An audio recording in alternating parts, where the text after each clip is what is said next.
So I'm just as surprised as you are at the fact that I'm not banned from this server yet. But that doesn't matter, because we're back on the Arcane SMP.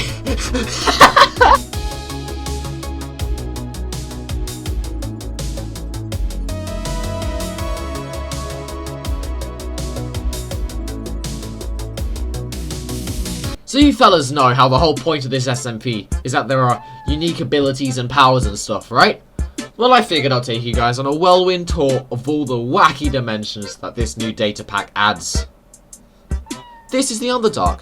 This is pretty much the cave update before the cave update. Sanctum, a wasteland where you can find netherite blocks and mending books just scattered around these naturally generated structures. Void, it's a literal pit of emptiness. Glacium is this ice dimension. Omnidrome is this fancy glitchy dimension where everything is green and you can fly and the world is in shambles. The Faeworld is some huge jungle floating island type thing. Pax is literally the Aether but reskinned. And shut up, phone. Panacea, an entire jungle biome but as its own dimension. There is also like an ocean one, a hell one that isn't the nether, and a few others, but these are the dimensions that I have access to in this moment in time. Oh yeah, the dimension I was trying to find last video?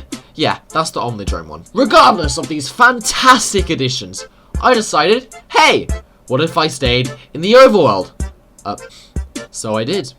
Something else that has happened since last video is that we have practically speedrun getting overpowered. You see, with the structures in the Sanctum and things like that, providing almost instantaneous netherite, it was very easy and very quick to get overpowered. Like seriously, call these fellas Dream, because they are speedrunning the blooming game. I gave a mountain a fresh trim for where my base could go, then spent like a week doing resource gathering, an additional day trying to figure out how on earth to use replay mod, and afterwards I was ready to construct my base.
Along with building the main structure of the base, I also installed some essential resources into the interior, such as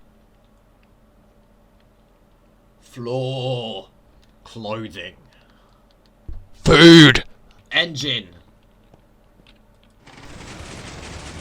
4-cylinder engine. That's right. Now, my base was armed with an engine. I could storm into battle, looking over my peers, and shame them. Now all that was left in my rolling base was the interior. I wanted to deck out my interior with a few beacons, so I set out on doing that. After all, I had already acquired 6 previous wither skulls from... I genuinely don't know where. I took a trip down to the Enderman farm. Oh yeah, guys, we have an Enderman farm. Did you know that? I proceeded to max out my bow in preparation for the wither fight! Can you guys please shut up? Thank you. And that's how the bumbo was made. Look at it. Isn't it beautiful? I found a long hole near spawn, of which would be where I'd fight the wither. I then tunneled an extra few hundred blocks, and after a close encounter with some lava, I spawned in my first wither. It would be the first wither if I made it out alive, that was. I indeed did make it out alive, and I survived the first fight. It went off without a hitch. Torches in hand, and not a single heart lost, I spawned my second wither. The second wither was just as easy. I don't even know why I was afraid. Maybe one day Minecraft will add an actual boss. Then I can be afraid. But until then, this is easy. However, I wanted 4 beacons and only had 3. So, I needed to take a trek down to where the wither skeletons resided. In this huge blimming red labyrinth, known as a nether fortress. Turns out I couldn't find a single wither skeleton. Either that or I simply wasn't looking hard enough. And as a result, I acquired a grand total of 0 wither skulls. I passed a few bastions on the way home, but considering I was running low on bread and didn't fancy my chances with the brutes, I skipped past them. But it's all okay, because I permanently borrowed the beacon on top of this wacky netherite island. Like seriously, huh? What a flex.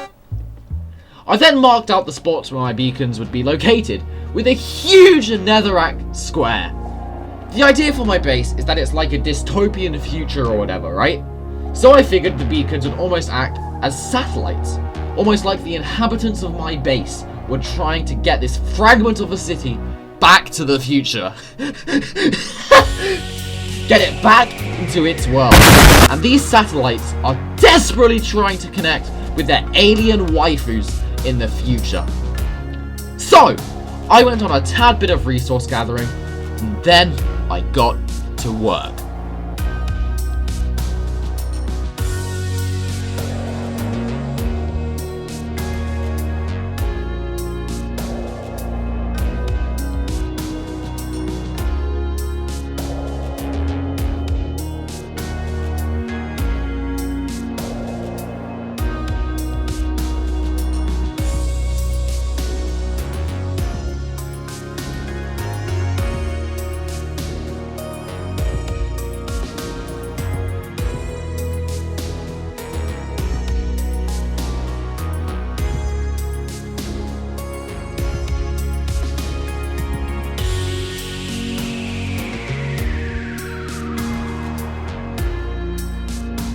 And that is my base.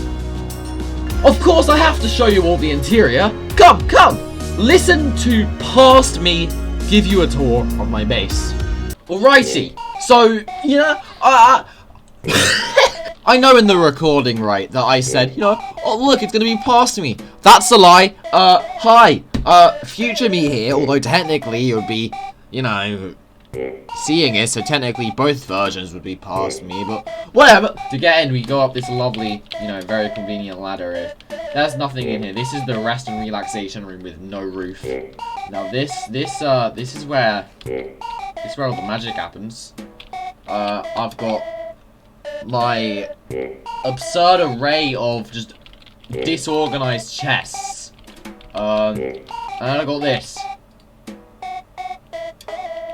which is well, the idea behind this is that this is the machine that we use to control the satellites and go beep beep beep beep beep beep beep. I'm sending a message. Oh, I'm back into the mainframe. Oh, I'm sending a message to the future. We go down here. This is the engine room. This is my food. This is where I cook. This is where I make meals. This is, I don't know, some old contraption. I thought it looked cool and I thought it looked like it did something. This is just a bunch of random armor that I just have lying around from like end busting and things. Look at that cursor binding. And then this, of course, is the lovely 4-cylinder engine. This thing makes me go at like 1,000,000 miles an hour. So that's everything that's under there. In terms of getting around, you kinda don't. I have been relying very heavily on ender pearls to just get around. What I do is I go in here and I go bah, and now I'm up here. I've already claimed my territory. And I've already claimed my territory by making this feel homely by just having a load of shulker boxes.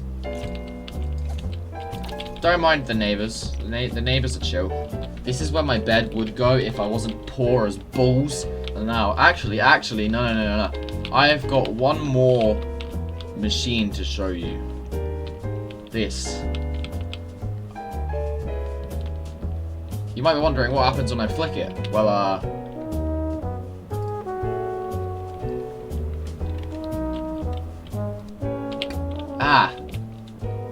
that's what happens. It makes the world look like blooming Discord light theme. Holy frick!